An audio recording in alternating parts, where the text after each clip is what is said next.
Halo semua dan salam sejahtera, harap anda sihat di mana saja anda berada. Sekali lagi salam sejahtera semua, harap anda sihat di mana saja anda berada sekali lagi. Dan apapun pada hari ini kita harapkan anda berada dalam keadaan yang fizikal, orang kata tip-top lah. Ya, dalam apa situasi pun paling penting kita kena bersukan, itu yang paling penting. Pertama sekali, terima kasih banyak-banyak kerana bersama kami pada malam ini dan selamat datang ya ke program Bicara Demi Malaysia Kilauan Tokyo dianjurkan oleh iLeague, Kementerian Belia dan Sukan, dan ini adalah episod pertama bertemakan bersama kita bangkitlah bersemangat. Memang kita bersemangat lah. Dan saya moderator program Sharon Wee, saya merupakan bekas pemain squash negara dan juga pengulas dan host sukan, dan saya juga passionate dan peminat sukan ya. Jadi program ini di bawah iLead atau Institute of Leadership Excellence and Development yang diketuai oleh Ketua Pengarah Encik Hazwani Ahmad, mempunyai 6 episod malam ini dan 5 Jumaat yang akan datang, kecuali ya sesi kedua ataupun episod kedua nanti pada Khamis depan untuk beri laluan kepada upacara pembukaan Sukan Olimpik Tokyo 2020 pada 23 bulan Julai. Jadi kita tunggu, sepatutnya Tokyo 2020 ni tahun lepas, tapi disebabkan oleh pandemik yang berlaku dan sebagainya, ia ditunda kepada tahun ini ya. Jadi sedikit sebanyaklah tentang objektif program Bicara Demi Malaysia ni. Ia adalah untuk menyebarluaskan promosi bagi Demi Malaysia Road to Tokyo 2020 dan seterusnya untuk meningkatkan semangat patriotik ya kepada orang ramai dan memberi sokongan kepada kontijen negara dan akhir sekali memberi maklumat terkini tentang Paralimpian dan Olimpian negara yang berjuang habis-habisan untuk Malaysia di Olimpik Tokyo 2020. Untuk Sukan Olimpik akan berlangsung pada 23 Julai hingga 8 Ogos. Terdapat 30 atlet yang layak bertanding dalam 10 sukan, antaranya of course atlet berbasikal negara ya, Azizul Hasni Awang, pemain badminton Lee Zijia, atlet terjun negara iaitu Pandai Larinong, termasuklah gimnas ya Farah N Hadi. Dan bagaimana pula dengan atlet Paralimpik negara yang membawa 3 pingat emas di Rio ya pada tahun 2016, termasuklah sebenarnya 22 atlet dalam 9 sukan. Ia termasuk Rizwan Puzi, Ziad Zulkifli, Latif Romli, Brenda Anilia. Jadi sebelum kita menjemput panel kita, sebenarnya saya ingin memberi sedikit sejarah lah tentang Sukan Olimpik ni kan. Kali pertama ya Malaysia bertanding dalam Sukan Olimpik dalam nama Malaysia pada tahun 1964, dan di mana tu? Di Tokyo, Jepun. 1964 ni adalah kali kedua ya Jepun menjadi tuan rumah untuk Sukan Olimpik. Mereka telah melalui banyak cabaran, tapi here we are, tahun ini akan berlangsungnya Sukan Olimpik dan sebenarnya Malaysia telah pun memungut pingat-pingat, sebenarnya 7 pingat perak dan 4 pingat gangsa setakat ini dalam Sukan Olimpik. Dan termasuklah di Rio, sikit je lagi, sikit kita dapatkan emas, tapi I'm very sure our athletes will do their very best. Di Rio pada tahun 2016, 4 pingat perak dalam sukan badminton, termasuklah sukan terjun. Jadi 3 badminton, 1 sukan terjun dan sukan berbasikal mendapat pingat gangsa melalui Azizul Hasniawang lah. Jadi tidak lupa juga dengan sukan Paralimpik kali pertama Malaysia bertanding pada 1972 dan sememangnya mereka adalah atlet istimewa yang membawa pulang pingat emas kepada Malaysia, iaitu pada 2016 di Rio, di mana Rizwan Puzi, Ziad Zulkifli, Latif Romli, iaitu atlet olahraga menyumbang pingat emas Paralimpik kepada negara. Jadi tahniah kepada mereka.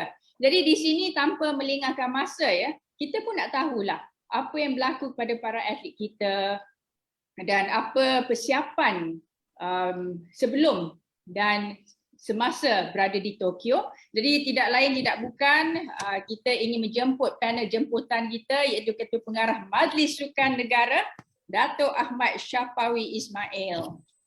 Apa khabar Datuk? Baik Sharon, apa khabar? Lama tak jumpa. Baik. So I'm very sure Datuk pun busy untuk persiapan atlet dan sebagainya. Semuanya in control Datuk? InsyaAllah quite kata taxing sikit, penat sikit dengan keadaan yang orang kata very benda yang tak normal lah yang kita lalui.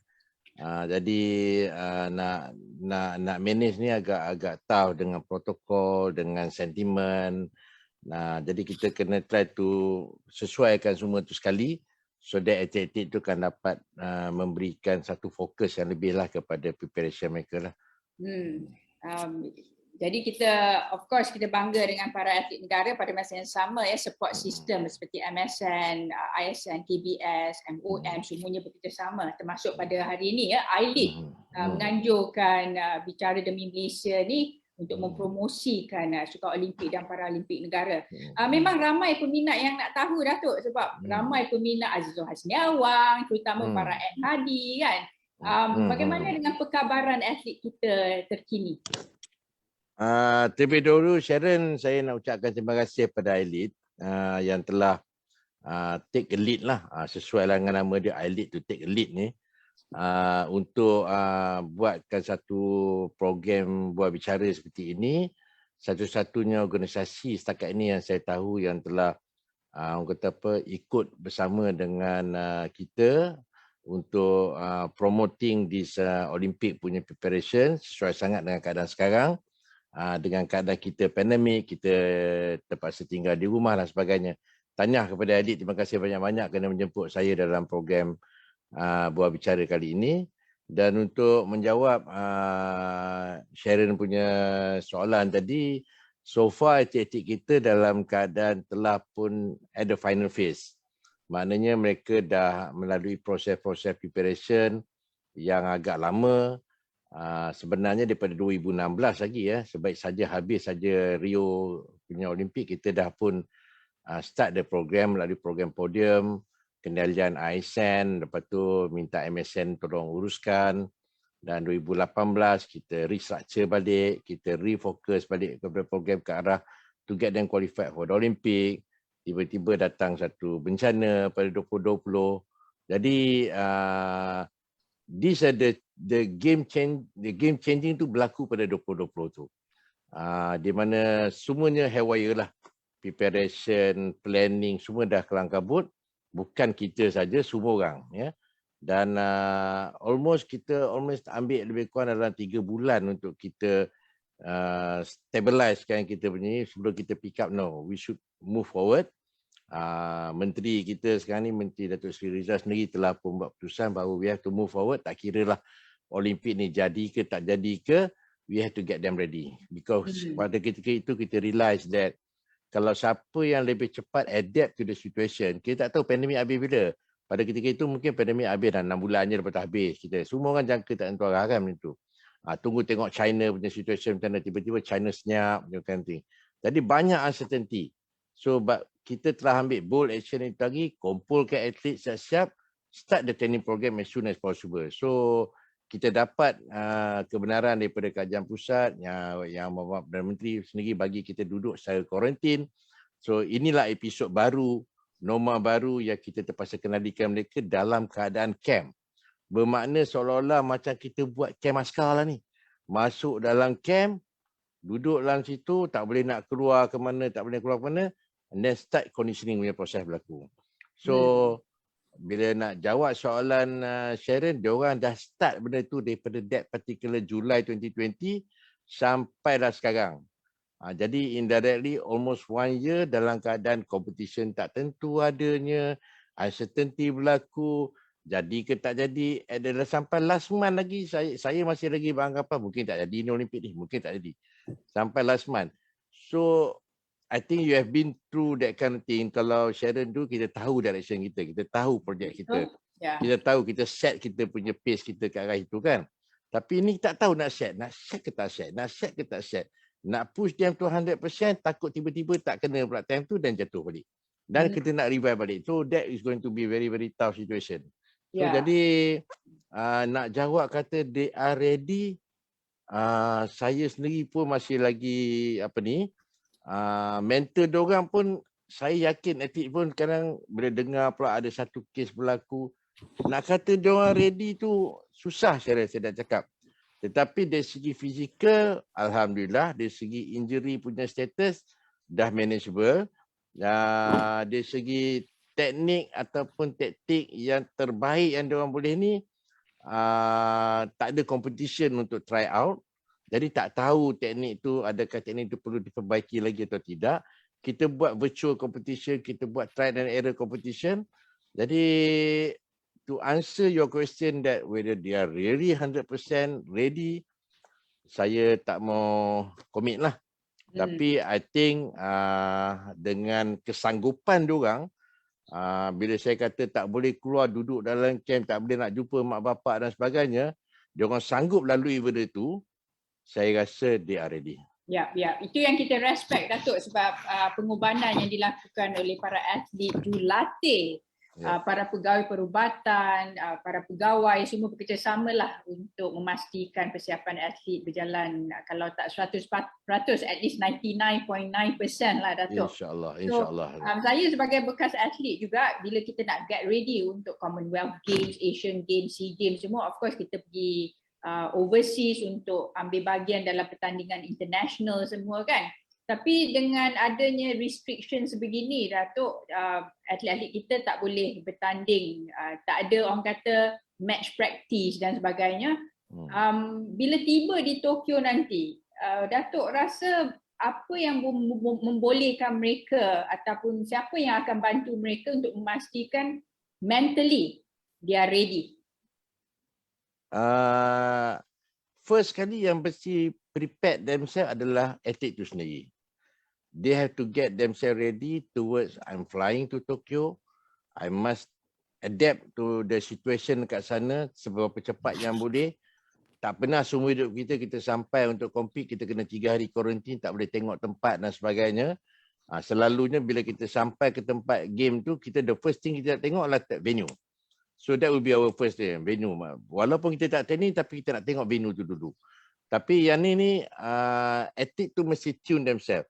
Visualizekan tempat tu bagaimana dan sebagainya. Kerana dia 3 hari dia mungkin tak boleh keluar langsung daripada game village. Then makan kena adjust balik. Dulu mungkin secara tak boleh makan dalam dining hall, kena makan dalam bilik. So semua tu kita dah prepare themselves sekarang ni. So dia dah immune to that kind of situation. Kena control, kena tegur, kena guide, kena barricade, kena apa semua tu, dia dah lalu proses tu. Jadi maksudnya bila dia sampai kat sana, dia kena cepat change dia punya mindset dia. Saya dah biasa. Saya dah lalui benda tu. So lagi cepat atlet tu adapt to the situation, lagi advantage for them. Okay, itu satu ya. Nombor 2 adalah kita punya pegawai-pegawai yang telah pun ada kat sana daripada last week. To make sure that bila dia sampai, Tak adalah tilam tak komplit lagi ke apa sebagainya, kunci bilik tak tahu yang mana satu. We try to createkan suasana dia sampai tu tak ada isu lagi dah. Ya. I think Sharon kita pernah lalu kadang-kadang kita sampai ada advance team akan pergi lebih awal, kita try out immigrationnya proses dulu. So immigrationnya proses berapa lama, that kind of thing. Jadi kadang-kadang dia orang terpaksa ikut dia punya peraturan. Jadi benda-benda macam tu ialah proses-proses yang kita buat siap-siap untuk atlet tu sampai tak ada isu. Walaupun kita dapat latest news yang saya dapat, ada setengah kes kita sampai dulu, saya kata kita sampai 1 jam clear dekat airport. Ada satu kes 12 jam clear. Oi, lama tu Datuk. Bermakna 12 jam dia sampai pagi, dia malam tu sampai besok pagi tengah hari tak settle lagi. There must be something wrong. So someone have to find out apa isu dan sebagainya so that we get ourselves ready. Jadi ini benda-benda yang pegawai-pegawai yang akan pastikan benda tu supaya mental atlet tu tidak terganggu dengan benda-benda macam ni lah. Okay. Dan ketiga sekali, of course, the coaches lah. The coaches has to start to be together with them untuk prepare their mental. To answer your question, everyone have to play their role to make sure the athlete prepared to adapt to the environment yang dia akan lalui sepanjang tempoh mungkin 10 atau 12 hari dia akan dekat sana. Ya. Semua atlet bukan saja para atlet Malaysia ya, para atlet dari seluruh dunia melalui pandemik ini. Jadi siapa yang cepat adapt akan lebih cepat untuk melakukan ataupun dari segi persembahan, they will do their very best and we wish our athlete the very best. Dan bercakap tentang kesihatan mental ya, sebenarnya selain aktiviti sukan untuk menguatkan fizikal, this is when I think even Malaysian dah orang kata embrace, fokus untuk kesihatan mental, terutama pandemik ni dan sebagainya, duduk kat rumah tak boleh keluar kan. So amat penting tu kita beri fokus bagaimana untuk menaikkan ataupun memastikan kesihatan mental kita dalam tahap terbaik, dan inilah apa yang dilakukan oleh Aileen ya untuk menjalankan kempen kesedaran kesihatan mental sepanjang bulan Julai. Jadi mari kita saksikan video ini yang disediakan oleh Aileen.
Baiklah, kita berbalik kepada program Bicara Demi Malaysia oleh Aileen bersama dengan Ketua Pengarah Majlis Sukan Negara, Datuk Syafawi.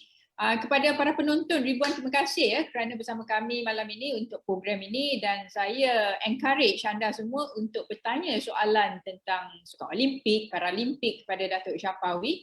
So kemungkinan ada banyak persoalan lah. Ada mungkin atlet makan apa, dia tidur pukul berapa dan sebagainya kan. Yang tu kita bagi Datuk jawab lah. Jadi kita akan mengambil beberapa soalan daripada penonton. Datuk, soalannya, apa harapan MSN yang menjadi taruhan kepada para atlet? Apa harapan MSN sebenarnya untuk kali ini?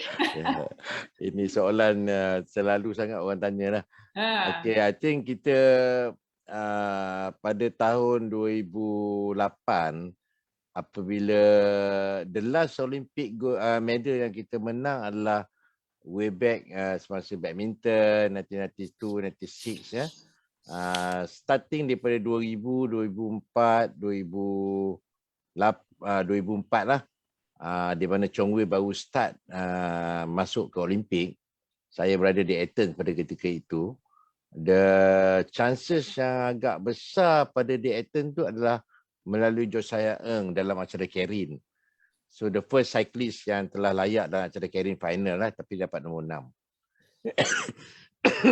Then 2008 Chong Wei baru start 2004. 2008 Chong Wei managed to get into the final. So starting from there, bermakna we have one silver medalist badminton yang telah cecah ke final, kalah dengan Lindan. Membuka satu harapan bahawa we can be in the final. We can be in the final.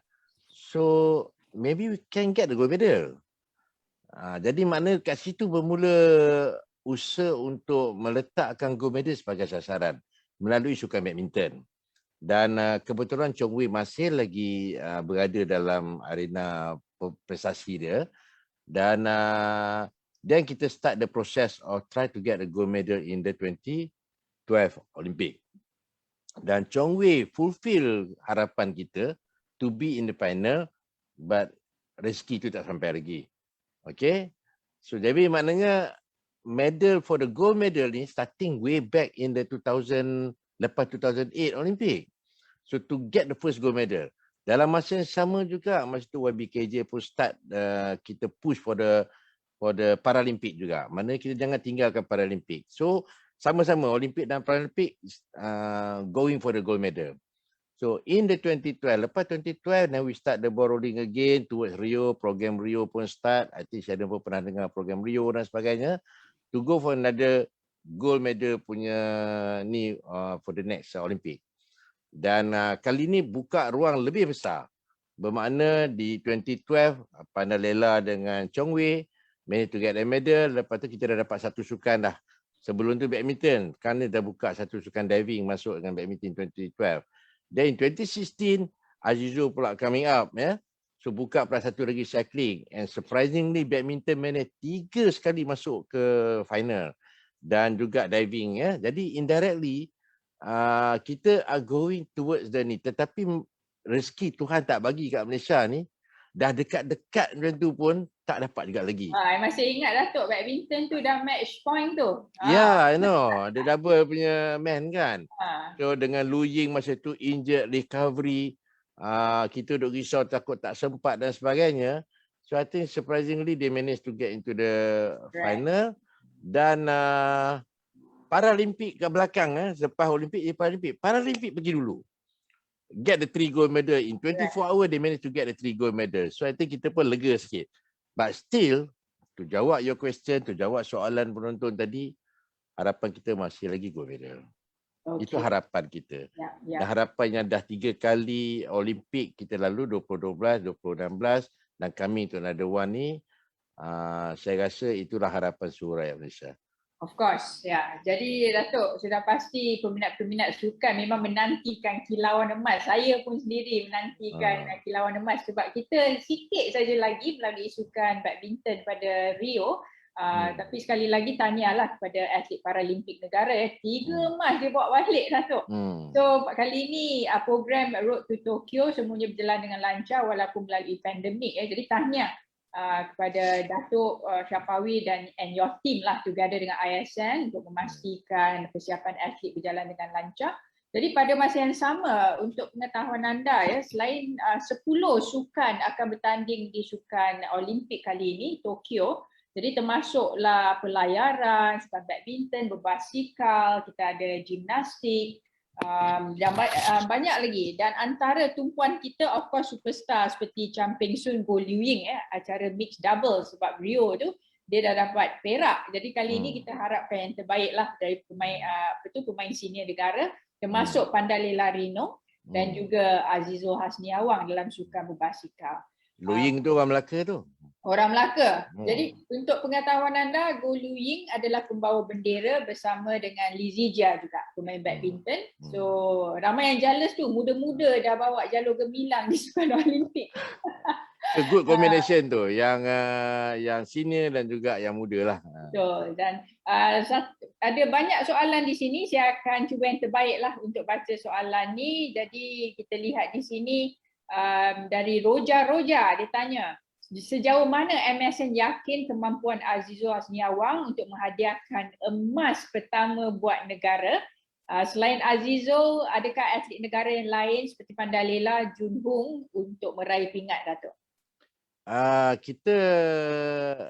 Saya tak nak cakap pasal sasaran. Selalu orang cakap bila sasaran ni tak dapat, orang pun mentam kita balik tak dapat sasaran. Tapi mana-mana atlet pun kalau masuk ke pertandingan, dia nak dapat kemenangan. Ya, itulah erti kata sukan prestasi tinggi tu, to get the bukan dia nak menang sekat jalan, dia nak menang penuh. Dia nak menang complete the task, orang kata complete the task. Itu tugas sebagai seorang atlet bila dia masuk pertandingan. Dan bila sampai ke level macam Olimpik ni dan dalam keadaan pandemik yang dilalui oleh semua atlet seluruh dunia, dia kadang-kadang mungkin boleh jadi kosong-kosong. Ya, dia orang pun tak prepare juga, dia orang pun tak dapat competition juga, kita pun tak dapat competition juga. So jadi macam mana dia orang adapt? Dia orang pun kena quarantine juga ke mungkin? Dia orang pun training kat rumah, kita pun training kat rumah, kita quarantine juga. Jadi semua tu mungkin jadi kosong-kosong. Dan tak mustahil gold medal tu, who knows, tiba-tiba kalau dia orang dengan keadaan tak prepared well ni, dia fumble dalam dia punya event, kita pula tak fumble, kita konsisten, how we boleh dapat gold medal? Betul, olahraga. Kita tak tahu sailing for example, dengan keadaan sailing ni, mungkin tiba-tiba arus sudden Nizam boleh catch up dan sebagainya, wallahu alam. So I think benda tu kita letakkan, biarlah harapan tu kita letak pada semua orang. Jadi dengan menjadikan harapan I want to be in the final, dan dia akan bagi the best performance, dan kalau dia tak sampai pun, kalau orang lain pergi depan kat dia pun, sekurang-kurangnya best performance dia dapat tunjukkan dengan prestasi terbaik, dengan personal best, dengan national record, walaupun orang lain yang dapatkan gold medal. So itu kena yang patutnya kita bagi motivation rangsangan kepada atlet lah. Tetapi dalam pertanyaan yang ni takut nanti diorang kata saya mengelak apa nak menjawab ya. Memang gold medal tu YB Menteri sendiri pun dah bercakap, dari segi rekod, dari segi on paper, ada 3 sukan yang kita jangkakan dari segi on papernya they are there. Lee Zijia pernah kalahkan Momota. Azizul world champion pun pernah leading the Kerin punya top punya position. Pandalela pernah menang the last World Cup punya diving, dia gold medal. Jung Hong pernah kalahkan China diver dalam World Championship 2017 yang lalu. So maknanya ini kenapa tiga sukan ni dan atlet-atlet tu disebut adalah mereka ni pernah berada dalam satu position yang menunjukkan mereka ni potensi untuk menang pingat ataupun mungkin menjuarai peringkat world tersebut. Inilah menyebabkan sentimen ataupun persepsi itu bahawa mereka ini mungkin ada chance yang lebih besar. Ya. Tetapi macam saya katakan tadi, tak mustahil tiba-tiba tengah melompat, orang-orang lain semua tak boleh nak perform, Hawi yang pergi ke depan.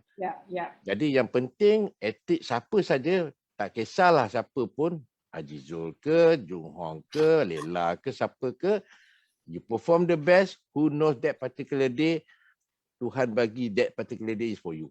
Yep. The ball is round, Datuk. Kita Ya, bagi betul. harapan kepada semua atlet, 30 atlet yang akan bertanding di Sukan Olimpik dan juga 22 atlet Paralimpik lah. Itu harapan Betul. kita. Dalam situasi sebegini, saya rasa peminat sukan rakyat Malaysia harus percaya kepada atlet kita. Betul. Of course, our hashtag dan juga program pun demi Malaysia kan, Datuk? Betul. So dalam Betul. situasi sebegini, let's work together and Betul. give our very best of support lah kepada kontingen Malaysia. Ramai nak tahu juga, saya sendiri nak tahu Datuk dah mengikuti sukan masa saya jadi atlet, masa muda-muda dululah, sekarang semakin muda Datuk. Okey dari dulu sampai sekarang kita masih orang kata dalam komuniti sukan ni, bila Datuk tengok katakan final Olympics ataupun World Championship, Datuk berdegup tak hati Datuk? Saya masa di Rio because gold medal Olimpik tu memang kita ni saya tengok YBKJ pada itu tension dan sebagainya. Saya tak boleh tengok. Saya akan berada di kalangan penonton tapi kadang-kadang saya kat belakang, saya keluar, saya betulkan spanduk, saya bersorak tapi saya tak tengok. Kadang-kadang saya takut especially bila berada dalam dewan tersebutlah kan. So saya teringat bahawa masa dekat Rio tu saya punya tugas semasa Chong Wei punya semua all the final, saya kena lock certain area untuk get our supporter to come as soon as possible to jadikan kumpulan sorak tau di belakang tu. Dan rupanya saya ingat saya lagi cakap, rupanya China supporter lagi cakap pada saya. So diorang lagi ramai datang. So kita orang masa tu tengah fight for the area lah. Area mana kita nak ambil, nak pasang. Bila pasang bendera, diorang cabutkan. And I'm alone there. Bukan kita tak ramai orang, jadi saya seorang lawan dengan supporter China yang ramai. So saya lebih, saya bukanlah lawan macam tu, maknanya argue lah dengan dia pun cakap tak faham, saya pun cakap dia tak faham. Jadi maknanya berebut tempat ni. Nak lock kan kita punya supporter yang strategik lah kan. So jadi when come to the final, saya lebih menyibukkan diri saya dengan benda-benda lain. Benda-benda lain yang untuk make sure suara kita sampai, dengar dan sebagainya. Jadi itu sebenarnya lah untuk saya alihkan perhatian saya supaya saya tak ada tekanan lah. Kalau kita tengok point by point, saya takut saya tergolek jugalah. Aduh, jangan Datuk, we need you. You cool je. You jalan ke sini ke sana tapi kita pastikan atlet kita orang kata peminat penonton Malaysia menyokong mereka lah. Tapi kali ini berlainan, no spectators dekat stadium kat Tokyo. So that's why this is when kepada peminat penyokong atlet negara, we watch from TV live di RTM ke TV3 ke Astro Arena ke melalui orang kata online ke, we watch and we support them. Dan bercakap tentang sokongan kepada kontingen negara, para atlet akan bertanding macam I kata tadi tanpa penonton di venue. Namun saya percaya rakyat Malaysia lah di mana saja kita berada, dekat Ethiopia, London, dekat mana, I'm very sure we are supporting our athletes. Jadi untuk I-League menganjurkan program Bicara Demi Malaysia ni 6 episod dan ini adalah video tanda sokongan pada kontingen negara.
Jadi itulah video, sedikit sebanyak video untuk menunjukkan tanda sokongan kepada kontingen Malaysia yang akan bertanding di Tokyo 2020 untuk sukan Olimpik dan juga Paralimpik. Saya Sharon Wee bersama dengan panel jemputan Ketua Pengarah Majlis Sukan Negara, Datuk Syafawi. Jadi Datuk, Tokyo ni kali kedua mereka menjadi penganjur, tapi kali ini mereka sebenarnya melalui cabaran besar lah. Sepatutnya last year kan 2020, tapi disebabkan oleh pandemik terpaksa orang kata assurance kepada rakyat mereka sendiri, kerajaan mereka sendiri dan seluruh dunia bahawa mereka boleh meneruskan sebagai tuan rumah Sukan Olimpik Tokyo yang akan berlangsung tidak lama lagi pada tahun ini 2021. Jadi sebagai tuan rumah ya, Jepun menganjur, mengurus, merancang, mengawal tamasya ni dalam keadaan luar daripada kebiasaan lah. Jadi apa yang kita boleh expect daripada kerajaan Jepun sebaik saja kontingen Malaysia sampai, proses dia dan sebagainya. Ramai yang nak tahu, Datuk. Okey, protokol untuk peserta-peserta ataupun mereka yang akan terlibat yang akan pergi ke Jepun ni terbagi kepada dua kumpulan ya. Satu dia panggil family punya atlet, Olympic family. Olympic family ni maknanya mereka yang diberi accreditation dalam to become athlete, coaches, pegawai, teknikal dan sebagainya. Mereka ni ada certain protokol sebab mereka akan duduk dalam hotel ataupun tempat penginapan ataupun game village yang bercampur dengan atlet-atlet yang lain ya. So jadi protokol mereka tu kerajaan Jepun ataupun organizing committee telah setkan serta dia panggil playbook yang telah pun mereka present ataupun bentangkan kepada semua participating countries tentang protokol-protokol yang mesti dilalui. Dan protokol tu bermula sebelum mereka terbang ke Tokyo. For example sekarang ni kita kena 3 hari quarantine ourselves sebelum kita terbang. Flight kita. 3 hari sebelum tu pula kita kena swab test PCR 3 hari turut-turut. 3 hari turut-turut kena PCR swab test. But before that kita kena register ourselves dalam satu orang kata apps dia yang akan detect kita punya movement. Dan ini semua saya cerita sebelum ni. Dan sebelum that kita kena jadualkan kita punya pergerakan kita. Once kita touchdown in airport, sampailah kita balik. Mana saja kita kena pergi, kita dah kena plan kan. Dah jadualkan, dah kalender kan kita punya tu. So, ini semua berlaku sebelum. Dia belum approve lagi kita pergi ni. Wah, memang teliti lah Jepun ni. Teliti betul dia buat tu. Okay, then bila kita naik dan dia adalah itu yang normalnya pesanan lah. Mana stay di apa ni, distancing dan sebagainya, pakai apa semua tu. Okay. Once kita sampai, swab test yang pertama yang diorang buat. Okay. Lepas swab test pertama, kita kena masuk, kalau macam Olympic family, dia akan masuk dalam game village.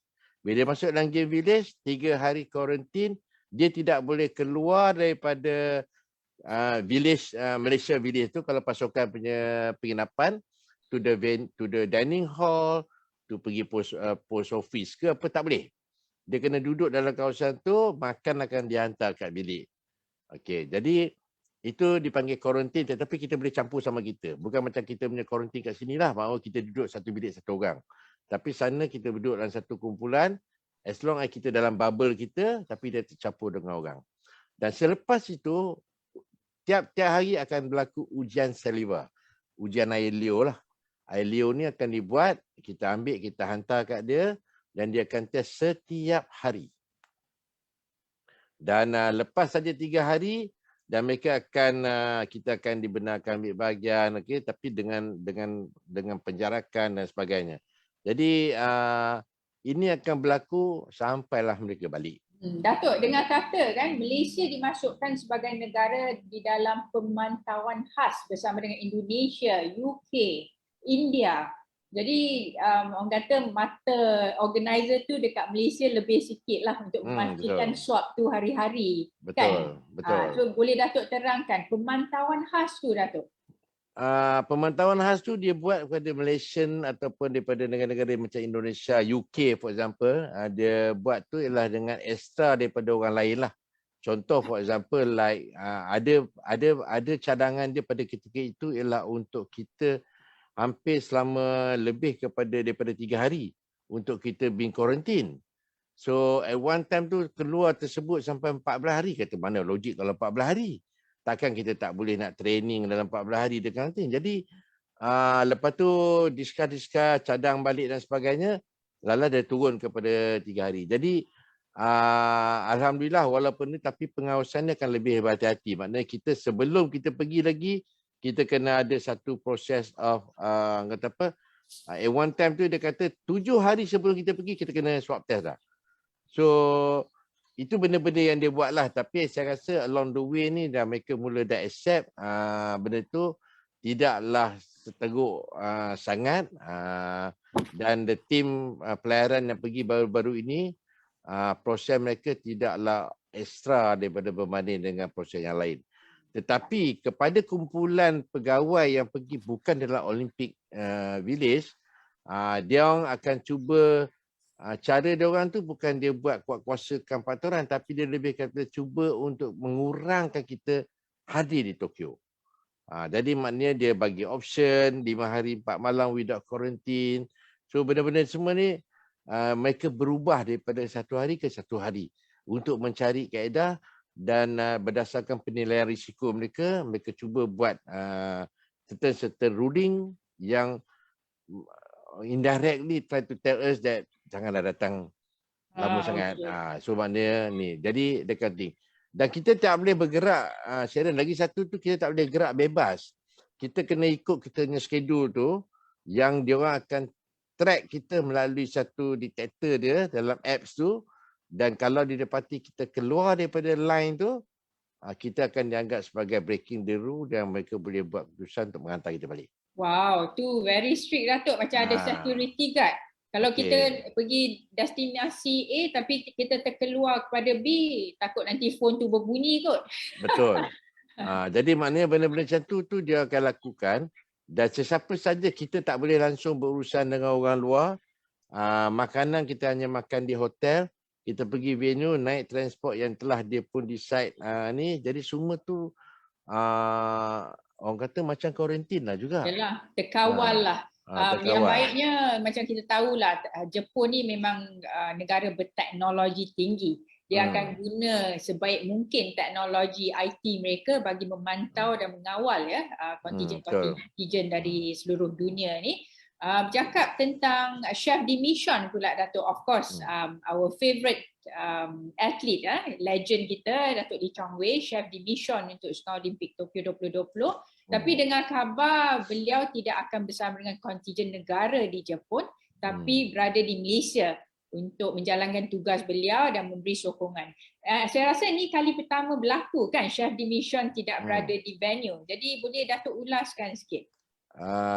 Sebenarnya bukanlah kali pertama sangat. Sebenarnya ada juga beberapa game yang chef di mission terpaksa datang lewat dan sebagainya ya.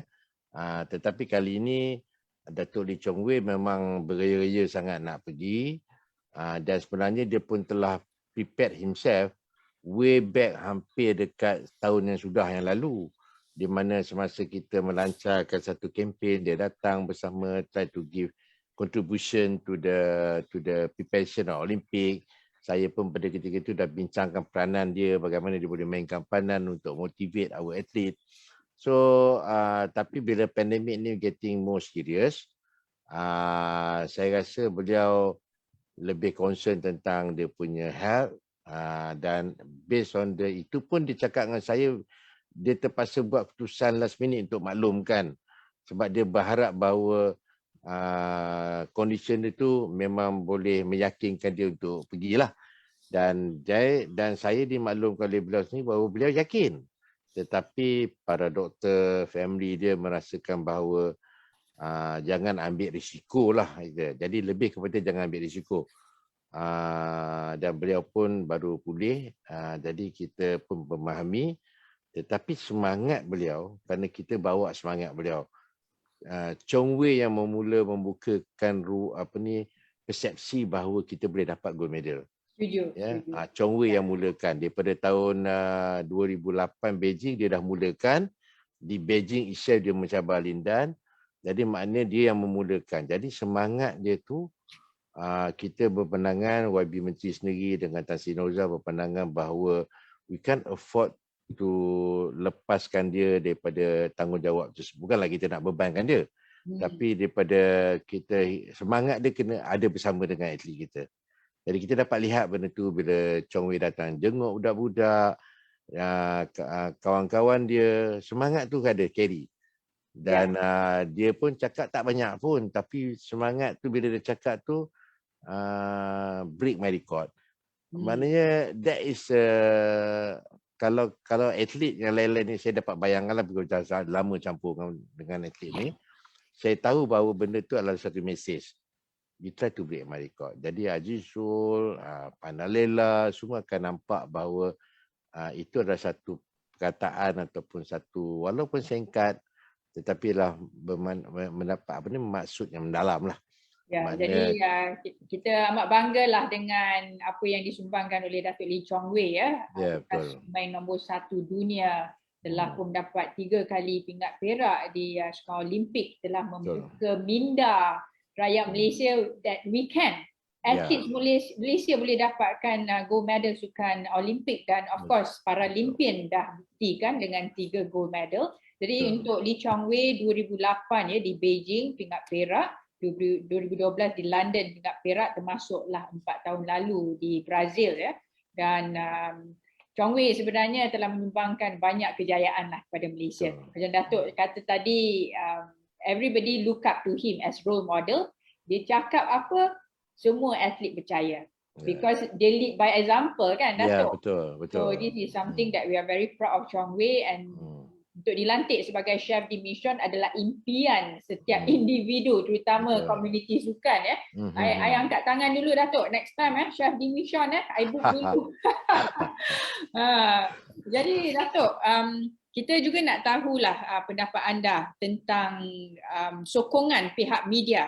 Sebab kalau tak ada media, tak ada TV, tak ada radio, printed newspaper, maklumat tu takkan disebarkan kepada rakyat, terutama rakyat Malaysia ya. Bagaimana pendapat anda peranan media di Malaysia untuk sukan? Okey, saya pun baru pagi tadi kita YB Menteri dengan saya berjumpa dengan rakan-rakan media yang akan bertugas di sana. Dan kita membincangkan banyak perkara, bukan saja dari segi kebajikan para media, tentang koordinasi antara kita dengan para media, bagaimana kita boleh sharing the stories yang kita dapat, bagaimana kita boleh yang cuba sebaik mungkin yang boleh untuk menghidangkan the word yang minister sebutkan tadi adalah menghidangkan story-story itu kepada rakyat Malaysia di sini yang tidak ada di sana. Jadi perkara-perkara kadang-kadang kalau setakat report, result dan sebagainya semua kita boleh tengok through internet, boleh tengok TV kita boleh tengok. Tapi perkara lain yang berlaku ni media boleh memberikan satu gambaran yang sebenarnya, bagaimana sebelum dia menang, macam mana dia punya keadaan dan sebagainya. Ini benda-benda yang mungkin kita tak nampak. Betul. Dan dalam TV ataupun ni tak nampak, report pun tak nampak. Jadi ini benda-benda yang perlu kita sampaikan perjuangan atlet tersebut, bagaimana susahnya dia, bagaimana struggle-nya dia, yang media boleh mainkan peranan. Dan untuk keadaan di Jepun yang memangnya kita tahu susah, semangat sepasukan ni demi Malaysia perlu ada dalam setiap ahli media. So saya rasa kita bukan lagi nak berebut scoop story. Kita nak sampaikan story tersebut kepada rakyat Malaysia. Seluas mungkin yang boleh kita nak bagi tahu rakyat Malaysia perkembangan pejuang-pejuang wira-wirawati kita di Tokyo. Dan di sinilah semangat sepasukan tu yang kita cuba dapatkan, koordinatkan benda ni dengan rakan-rakan media supaya kita keep on sharing information, supaya semua orang akan dapat maklumat yang sama dan juga dapat disampaikan melalui saluran masing-masing kepada rakyat Malaysia. Ya, itulah yang kita mahukan Datuk.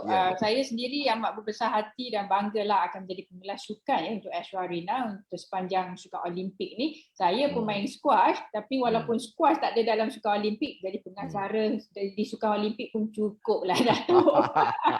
But I'm very proud lah dengan support system, pihak pengurusan media, athletes, parents, Ya. para penonton, penyokong dan sebagainya. Jadi kata-kata akhir Datuk, apa harapan anda untuk kontijen negara, Olimpik dan juga Paralimpik dan shut up untuk para peminat Malaysia? Saya berharap bahawa semua ahli kontijen, tadi Sharon dah sentuh bahawa suasana akan jadi senyap sunyi. Dan peraturan dia nak sorak pun tak boleh sebenarnya. Mungkin boleh tepuk tangan saja, itu je. Jadi saya pun tak boleh nak bayangkan benda itu sebab tak pernah lalu ya. Jadi kalau dulu pernah ikut sukan orang pekak memang sunyi sepi lah. Tapi orang boleh bersorak. Yang mana boleh bercakap. Jadi ini keadaan yang luar biasa. Saya harap bahawa atlet akan dapat tune themselves bahawa setiap kali dia buat pukulan ke, dia buat loncatan ke sebagainya, dia bayangkan dalam kepala dia bahawa dia Malaysian crowd sorak dia kat belakang dalam kepala dia. Set in their mind. Jadi maknanya dia janganlah pejam mata tak nampak pula nanti. Bayangkan benda tu bahawa apa saja loncatan dia buat, if dia loncatan tu memang perfect, sesuai dengan apa dia punya plan, bayangkan sorakan tu berlaku. Dan sorakan tu memang pasti berlaku tetapi bukan di stadium, di Malaysia. Dan kalau dia dapat bayangkan itu, then dia akan keep motivating himself. Okay. Untuk rakyat Malaysia, maklumkan, sampaikan ataupun bagi pada atlet-atlet kita bahawa you will be there semasa mereka perform di depan TV, di dalam internet dan sebagainya. I'm very proud with the Tok Moh. Sharon tahu Tok Moh ya? Tok Moh, penyokong nombor 1. Tok Moh ni memang setiap game dia akan kacau saya lah. Dia akan macam-macam lah dia minta tolong tu nak ni sebab dia punya target dia, he want to be at the front line to sorak pada kontijen. So segala akses, segala ruang yang dia boleh gunakan, dia gunakan. Baru-baru ni bila dia cakap bahawa I will be there, saya akan ambil kompang dalam rumah saya akan tepuk. Wow. Saya akan ketuk. Bermakna sekarang ni bila siapa saja yang Tok Moh selalu kat badminton yang paling lantang dia lah. Bayangkan Tok Moh bahawa Tok Moh tengah tepuk. Jadi bila atlet dapat bayangkan tu, bila saya buat yang ni Tok Moh tengah tepuk.